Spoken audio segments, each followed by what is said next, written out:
Okay, welcome back to phase 2 of the build. So we got, on the last episode, we got the whole car disassembled and cleaned up, pressure washed the entire engine bay, everything's nice and clean. In the meantime, a lot of parts arrived. We actually were able to source Cobra T56. We're going to reuse the fork. Did have to order a, fork pivot ball for it. The exhaust came in for the car, some lights to help refresh, the old faded cracked ones on the bumper. And now we can officially start unmounting the engine from the stand, get it on the ground, and get the clutch, the flywheel, the transmission, the headers on it, and build the entire torpedo, because we will be installing this whole thing as one assembly. I find it much easier just to do it that way. It will be going from the top. Some people say that you can only, put it in from the bottom. That's untrue. I always do it from the top, just by lowering the K-member. Once the cherry picker's on, I just loosen the bolts and drop the K-member, then bring it back up and finish squaring it up. I find it pretty easy that way versus trying to figure out how to get this car, 15 feet up in the air. I got some pretty low ceilings in my garage, but we have all the parts there. We got a bunch of fresh ARP hardware that my buddy Phil hooked me up, a spec flywheel and a spec clutch. We got the bell housing, we got the little spacer plate, we got some fresh factory motor mounts for the 2-valve that we're going to run on this engine. They're not the craziest motorsport type of motor mount, but I think in this application it's gonna make the car just run and drive like a dream. So let's get the engine off the stand, let's get some of this junk organized, and let's get it ready to start assembling.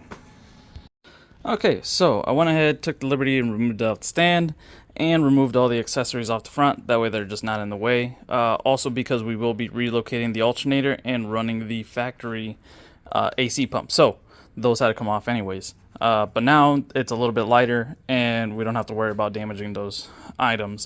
Did have to drain the oil. This thing was like insanely overfilled. It filled this oil pan twice. And I think that's 8 or 9 quarts oil pan. So on the first go, it filled it up to the brim almost instantly. And I still have another like half an oil pan there. So I think that explains why I had just a gnarly leak coming out of the front main seal on this thing. The whole time it was just kind of sitting here. So I don't know who did the oil change on this thing, whether it was Jiffy Lube or whoever on this car. But regardless, here we are. It was fresh oil, which is nice. Went ahead and removed the flex plate. This was an automatic car, so that means that we're gonna have to switch over to a flywheel. That means we did have to install a pilot bearing, so I go with the bearing versus the bushing, just my preference. You can go with the bushing if you want, because they are made out of brass, and that is kind of like self-lubricating too. I like the bearings. But big thing that I do want to highlight is, do not forget this freaking reluctor wheel. I have done it in the past on my own personal car when I swapped out my clutch and flywheel, and yeah, as you can see, there's no way to get to this thing unless you completely disassemble everything. So do not forget this guy.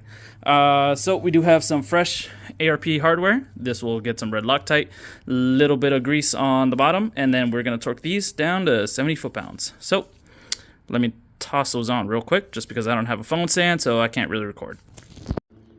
Cool. So after using a pry bar or a breaker bar on the front to hold the flywheel, I was able to torque all those bolts up. And fun fact, red Loctite will never dry if it's exposed to air.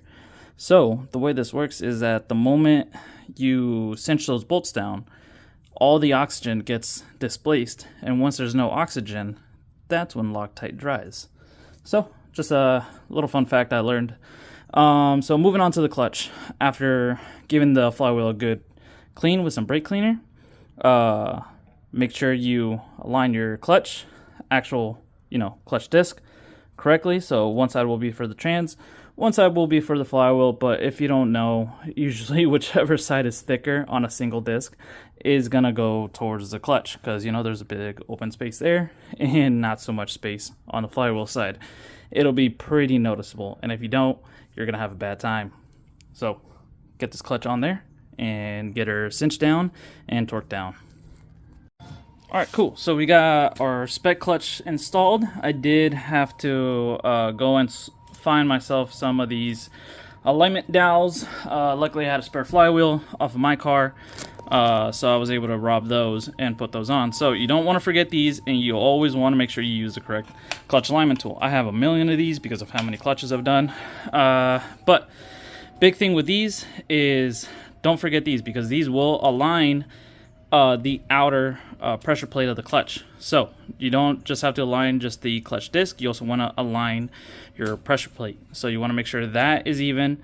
It'll prevent any kind of weird vibrations from just kind of like a little bit of the space on the bolts. This thing can be slightly shifted to one side or the other, but don't forget those. So another little job that they do is that they do kind of help, just kind of like any dowel pin, they kind of help with that shear force. So this does hold some of that weight that's getting transferred to set aside, and hopefully not break these bolts. But these are ARPs, torqued to 35 foot-pounds.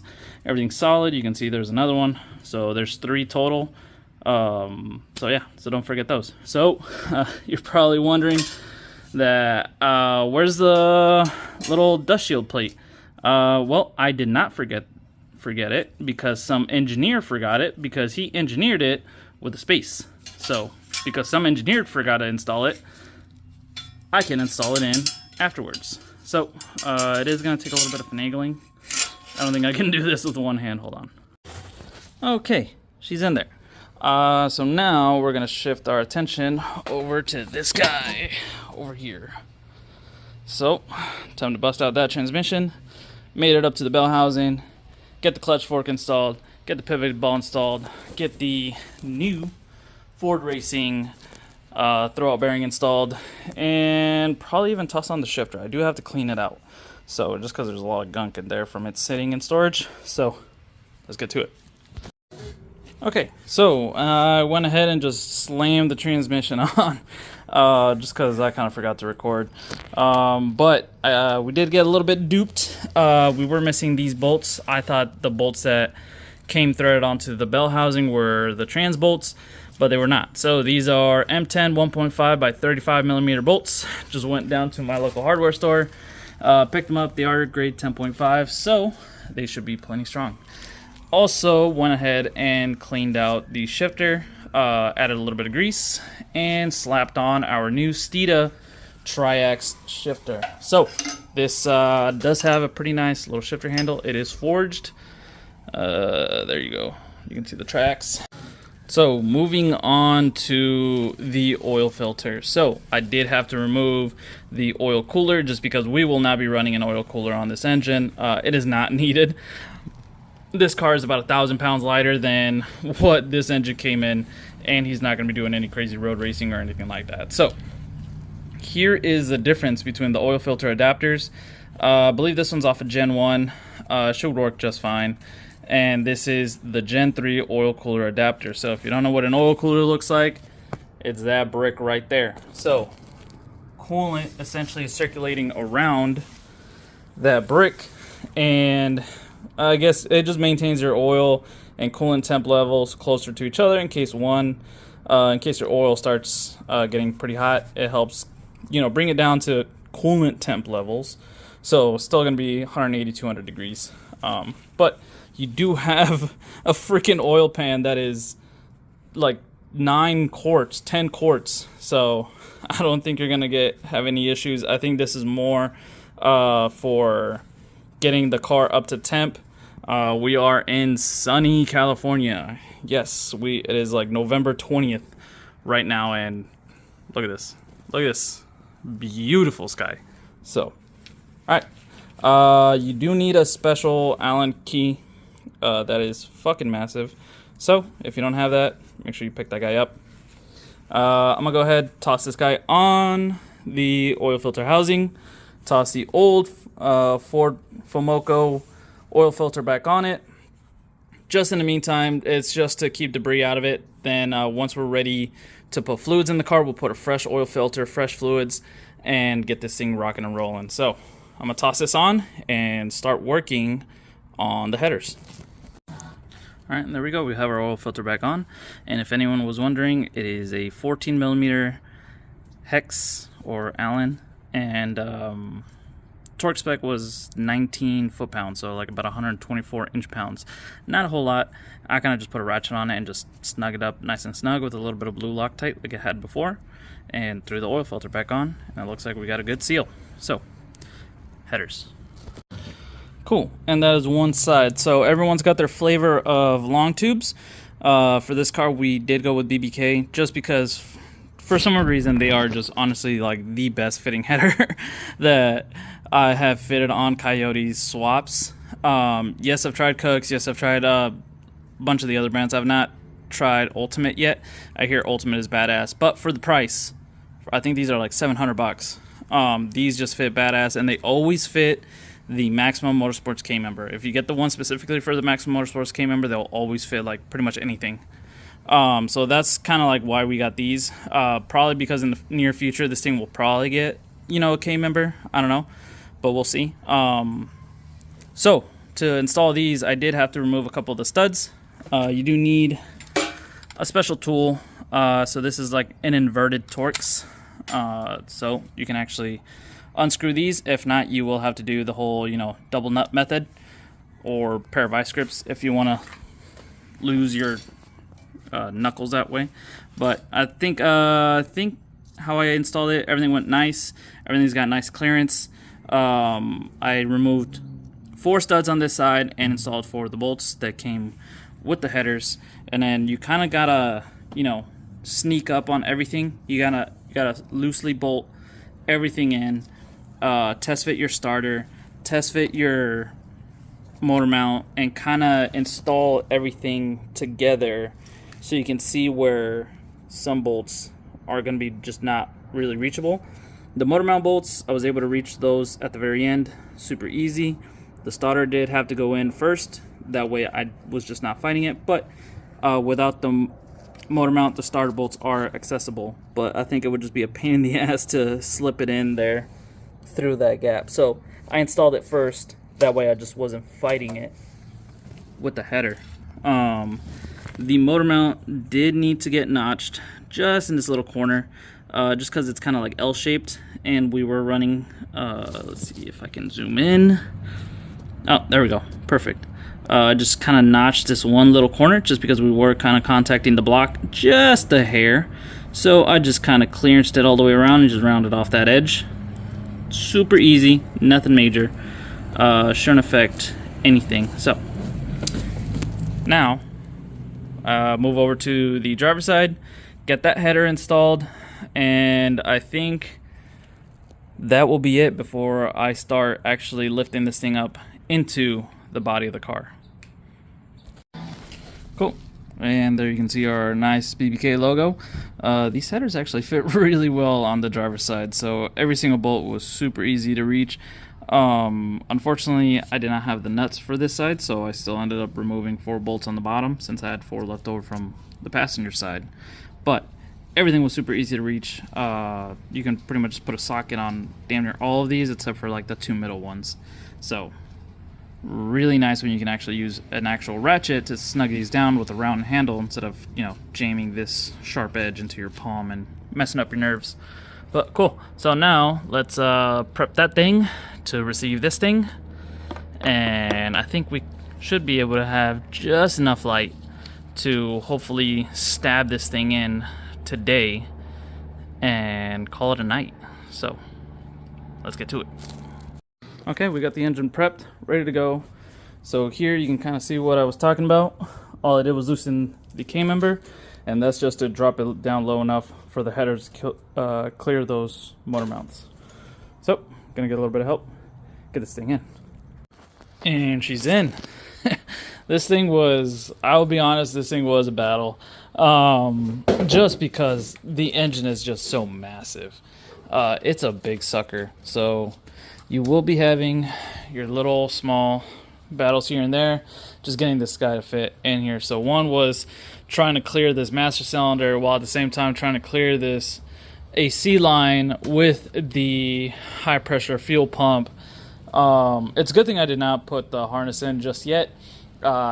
Just didn't need that getting in the way. But overall, once I got the transmission lined up, I just kind of finger tight put the bolts in there, and it essentially centered my engine right where it needed to be, front to back, and helped me kind of find the center on it. So when I put the jack underneath to lift the K-member back up, the bolts lined up. The only issue that I had was the, I think on this side, the threads were a little jacked, but, you know, I just chased them and everything came in like money. So, next order of business is get the lift plate removed, get the harness installed, and see how it looks with an actual intake manifold. See if we can actually make it look like an engine before we call it a night. And there we go. So I think we're good to call it a night here. Tomorrow I will be installing the Power by the Hour pulley kit. So this essentially will adapt the alternator, the power steering, and the AC, so everything can fit on this Gen 3 in this SN. So, but yeah, everything fit beautifully. Steedo track shifter in there. Everything bolted back up in here. Turn on the light. And then the transmission, I do have a jack on it, but it is bolted back up in there. So, it's loosely bolted, but it's in there. Everything fitting beautifully, not hanging down too low, so I would say about the same as the subframe connectors, if not a hair lower. So, yeah, those headers fit really nice. I think all that's left is really just to wrap up for tonight, and after that we can start doing all the actual Coyote swap, I guess, accessories.